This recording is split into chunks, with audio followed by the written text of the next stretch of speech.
Hi guys, welcome to our channel Mister Sisindri. Bigg Boss season 8లో first weekend వచ్చేసింది. Bigg Boss షోలో వీకెండ్కి ఉన్న ప్రత్యేకత గురించి అందరికీ తెలిసిందే. అయితే ఈ సీజన్ తొలి వారంలోనే హౌస్లో కంటెస్టెంట్స్ రచ్చలేపి వదిలేయడంతో హోస్ట్ నాగార్జున హోస్టింగ్ ఎలా ఉంటుంది అని చర్చించుకుంటున్నారు. ఈ సమయంలో బిగ్ బాస్ స్టేజ్ మీదకి వచ్చిన హోస్ట్ నాగార్జున హౌస్లో ఉన్న సోనియాతో మాట్లాడుతూ ముందుగా పవర్ఫుల్ క్లాన్ టీం మెంబర్ అయిన కారణంగా శుభాకాంక్షలు తెలిపాడు. ఆ తర్వాత సోనియా బిగ్ బాస్ గత సీజన్స్ను బాగా చూసి వచ్చావా ఏంటి అని ప్రశ్నించడంతో చూశాను సార్, నాకు ఒక ఐడియా ఉండాలి కదా అంటూ నాగార్జున ముందే ధైర్యంగా చెప్పడం విశేషం.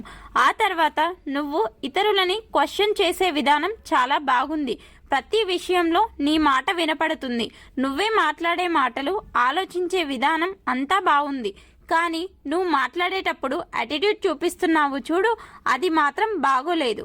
నాకే అన్నీ తెలుసు అన్నట్టుగా మాట్లాడుతున్నావు. నీకు తెలుసు ఓకే, కానీ పక్కవారు కూడా ఎంతో కొంత తెలుసుకొని వచ్చి ఉంటారు కదా, వారి మాటలకి కూడా కొంచెం విలువ ఇవ్వాలి అంటూ శుతిమెత్తగా కౌంటర్ ఇచ్చాడు. ఆడపులి అంటూ పెద్ద పెద్ద డైలాగ్స్ చెప్పావు కదా, మాకేం కనిపించలేదు ఆడపులి అని ప్రశ్నిస్తే నాకు ఆ అవకాశం రాలేదు సార్, నాకు అవకాశం వచ్చి ఉంటే ఖచ్చితంగా నేనేంటో చూపించేదాన్ని అని చెప్పింది సోనియా.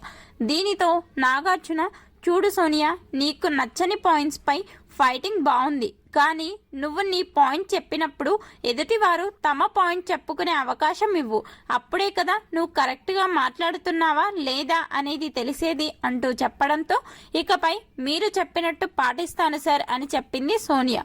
హోస్ట్ నాగార్జున సోనియాతో మాట్లాడిన ఈ మాటలపై మీ అభిప్రాయాన్ని కమెంట్స్ రూపంలో తెలపండి. అలాగే మన ఛానల్ను సబ్స్క్రైబ్ చేసుకోండి.